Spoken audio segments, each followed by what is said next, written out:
ضرور سر۔ السلام علیکم ناظرین، جہاں سے وباسی ایک نئے یوٹیوب پروگرام کے ساتھ حاضر ہے۔ سپریم کورٹ آف پاکستان میں آج فوجی عدالتوں میں سویلین کے ٹرائل کے خلاف درخواستوں کے اوپر سماعت تھی۔ کافی اہم آج کی سماعت ہوئی۔ اس کی جو بنیادی وجوہات ہیں وہ آپ کے سامنے رکھیں گے، اور پھر اس کیس کی سماعت کے دوران ایک نئی کنٹروورسی جنم لے رہی ہے، اس کے اوپر بھی بات کریں گے۔ تو سب سے پہلے سماعت کا احوال آپ کے سامنے رکھتے ہیں۔ آج جب چیف جسٹس سمرتا بندیال کی سربراہی میں سپریم کورٹ آف پاکستان کا 6 رکنی بینچ سماعت کرنے پہنچا، تو عابد زبیری جو کہ صدر ہیں سپریم کورٹ بار ایسوسی ایشن کے، انہوں نے اپنے دلائل دیے۔ انہوں نے اپنے دلائل کے دوران سپریم کورٹ آف پاکستان کو یہ بتایا کہ سویلین کا فوجی عدالتوں میں ٹرائل نہیں ہو سکتا۔ کچھ عدالتی فیصلوں کے حوالے بھی انہوں نے دیے۔ جب وہ اپنے آرگومنٹ مکمل کر چکے تو پھر attorney general for Pakistan rostrum پر آئے، اور اٹارنی جنرل فار پاکستان نے سب سے پہلے تو یہ بتایا کہ درخواست گزاران کے وکلاء کی جانب سے 2 بنیادی فیصلے ہیں جن کے حوالے دیے جا رہے ہیں۔ ایک فیصلہ ہے 21ویں آئینی ترمیم، جس میں سپریم کورٹ آف پاکستان کے فل کورٹ نے اس کے اوپر سماعت کی تھی، اور دوسرا کیس ہے لیاقت حسین کیس۔ اس میں سپریم کورٹ آف پاکستان کے 9 ججز پر مشتمل ایک لارجر بینچ نے اس کیس کو سنا تھا، اور پھر اٹارنی جنرل فار پاکستان نے جسٹس یحییٰ آفریدی کے 23 جون کو لکھا گیا ایک نوٹ، اس کا حوالہ دیا، اور اس کا حوالہ دیتے ہوئے انہوں نے یہ کہا کہ جسٹس یحییٰ آفریدی بھی یہ کہہ چکے ہیں کہ فل کورٹ بنایا جانا چاہیے، اور وفاقی حکومت اس فل کورٹ بنانے کا جو ویو ہے جسٹس یحییٰ آفریدی کا، اس کو سپورٹ کرتی ہے، اور اس کو سپورٹ کرتے ہوئے ہماری بھی یہ استدعا ہے کہ فل کورٹ بنایا جائے۔ اس کے اوپر تمام ججز خاموش تھے، لیکن اچانک جسٹس عائشہ ملک صاحبہ بولی، اور انہوں نے یہ کہا کہ جب آپ نے جسٹس منصور علی شاہ کے اوپر اعتراض کیا اور وہ بینچ سے الگ ہوئے، تو اس کے بعد فل کورٹ کیسے بن سکتا ہے؟ اور اب تو پروسیڈنگ جو ہیں وہ ہو چکی ہیں، اس کیس کی کافی سماعتیں ہو چکی ہیں۔ جسٹس عائشہ ملک نے پھر یہ سوال بھی اٹھایا کہ جب اس کیس کا آغاز ہوا تھا اس وقت آپ نے فل کورٹ بنانے کے اوپر کیوں بات نہیں کی، اور آج اچانک آپ فل کورٹ بنانے کی بات کر رہے ہیں؟ چیف جسٹس آف پاکستان نے یہ وضاحت دی کہ جو بھی دستیاب ججز تھے ان پر مشتمل ہم نے بینچ بنایا۔ 2 ججز جسٹس نامزد چیف جسٹس قاضی فیاض عیسیٰ، جسٹس سردار طارق مسعود کا نام دیے بغیر چیف جسٹس آف پاکستان نے کہا کہ یہ 2 ججز جو ہیں یہ بینچ سے انہوں نے اس کیس کو سننے سے معذرت کی، اور میں یہ نہیں کہوں گا کہ انہوں نے ریکیوز کیا ہے خود کو، یعنی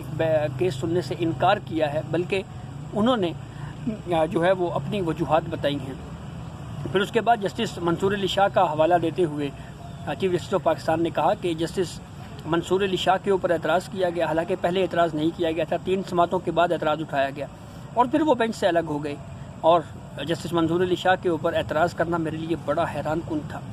اور چیف جسٹس آف پاکستان نے پھر یہ وضاحت بھی کی کہ کچھ ججز چھٹیوں پہ ہیں۔ جسٹس اطہر من اللہ جو ہیں وہ اس وقت بیرون ملک ہیں، اور چیف جسٹس آف پاکستان نے پھر یہ بھی کہا کہ میں تمام جو اس وقت جو موجود ججز ہیں ان سے مشاورت کر کے آپ کو بتاؤں گا۔ یہ ایک معاملہ جو ہے وہ اس کے اوپر اب دیکھنا یہ ہے کہ کیا فل کورٹ بنایا جاتا ہے یا نہیں، لیکن جس طرح سے آبزرویشن دی گئیں اس سے تو یہ لگتا ہے، تو ان آبزرویشنز کی بنیاد کے اوپر ہم یہ کہہ سکتے ہیں کہ فوری طور کے اوپر شاید فل کورٹ بینچ بنایا جانا جو ہے یہ استدعا اس کو منظور کرنا کافی مشکل نظر آ رہا ہے۔ چیف جسٹس آف پاکستان نے جو فوجی عدالتوں میں سویلین کا ٹرائل ہے اس حوالے سے بالکل واضح کیا کہ سویلین کا فوجی عدالتوں میں ٹرائل جو ہے وہ اس حوالے سے آئین کے مطابق ہونا چاہیے، اور اس کے ساتھ ساتھ جو ملٹری لاز ہیں اس کا چیف جسٹس آف پاکستان نے حوالہ دیا کہ جو آرمی ایکٹ ہے وہ بڑا سخت قانون ہے، اور یہ سویلین کے لیے نہیں ہے۔ چیف جسٹس آف پاکستان نے یہ آبزرویشن بھی دی، انہوں نے یہ بھی کہا کہ اس تمام تر صورتحال میں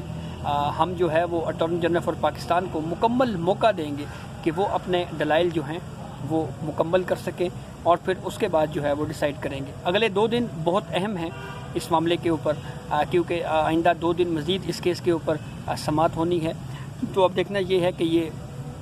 ملٹری کورٹس کے حوالے سے کیا ان 2 دنوں میں supreme court of Pakistan case کو کنکلوڈ کر پاتی ہے یا نہیں۔ دوسرا اہم معاملہ، آج اس کیس کی سماعت کے دوران وزیر دفاع کے وکیل عرفان قادر بھی سپریم کورٹ میں موجود تھے اور 2 سے 3 مرتبہ وہ روسٹم پر آئے اور روسٹم پر آ کے انہوں نے اپنی بات کرنے کی کوشش کی، لیکن ججز ان کو روکتے رہے اور اس کی وجہ یہ تھی چیف جسٹس آف پاکستان نے کہا کہ جب آپ کی باری آئے گی تو اس وقت آپ کو سنیں گے، اس وقت ہم اٹارنی جنرل فار پاکستان کو سن رہے ہیں۔ وزیر دفاع کے وکیل خواجہ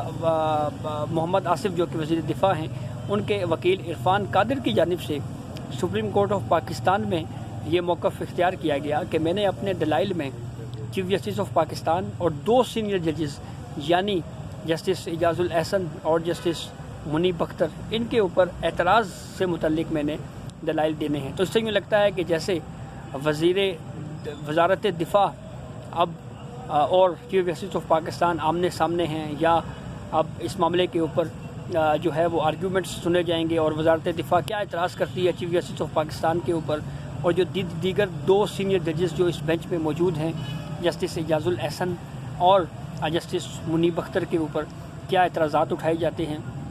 یہ معاملہ کافی دلچسپ ہوتا جا رہا ہے۔ آئندہ 1 یا 2 ہیئرنگز میں عرفان قادر کی جب باری آئے گی دلائل دینے کی تو پھر اس کے بعد دیکھتے ہیں کہ وہ کس نوعیت کے اعتراضات کورٹ کے سامنے رکھتے ہیں اور ان اعتراضات کے اوپر کیا کورٹ کوئی فیصلہ دیتی ہے یا نہیں، یہ کافی اہم معاملہ ہے۔ لیکن ان اعتراضات کی روشنی میں جو کہ اب جہاں پہ وفاقی حکومت کی جانب سے اعتراض کیا جا رہا ہے کہ فل کوڈ بنائے، کورٹ کی جانب سے یہ کہا جا رہا ہے کہ یہی فل کوڈ بنائے جانے کا جو معاملہ ہے یہ آپ نے پہلی ہی سماعت کے اوپر کیوں نہیں اٹھایا اور اب آپ کیوں اعتراض اٹھا رہے ہیں۔ یہی صورتحال ہم نے جسٹس منصور علی شاہ کے اوپر اعتراض کے معاملے کے اوپر دیکھی۔ جب پہلی سماعت تھی اس کیس کی تو اس وقت جسٹس منصور علی شاہ نے یہ پوچھا کہ میری ایک درخواست گزار یعنی سابق چیف جسٹس جواد خواجہ کے ساتھ رشتہ داری ہے، تو اگر کسی کو کوئی اعتراض نہ ہو تو میں اس بینچ میں بیٹھوں، لیکن اس وقت تمام فریقین نے یہ کہا کہ ہمیں کوئی اعتراض نہیں ہے۔ لیکن پھر 2 یا 3 سماعتیں گزر جانے کے بعد اچانک سے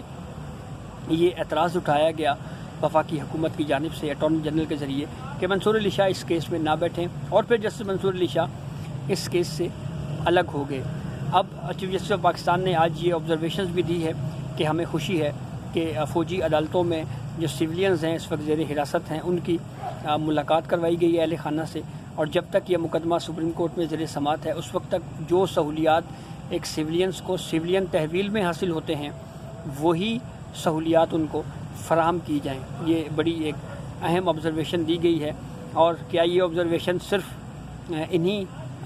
کے حوالے سے ہے یا آگے بھی، یا اس سے پہلے جو فوج کی تحویل میں لوگ رہے ہیں اگر ان کا کوئی کیس سپریم کورٹ میں آتا ہے تو ان کو بھی یہ سہولت دی جائے گی۔ یہ بہرحال معاملہ کافی اہم اور دلچسپ ہے۔ تو یہ اب تک کی اپڈیٹ تھی جس سے ہم نے آپ کو آگاہ کیا۔ کل اس کیس کی پروسیڈنگ دوبارہ ہونے جا رہی ہے، تو کل کی پروسیڈنگ کے حوالے سے بھی آپ کو آگاہ کریں گے۔ اس وقت تک اجازت دیجیے، اللہ حافظ۔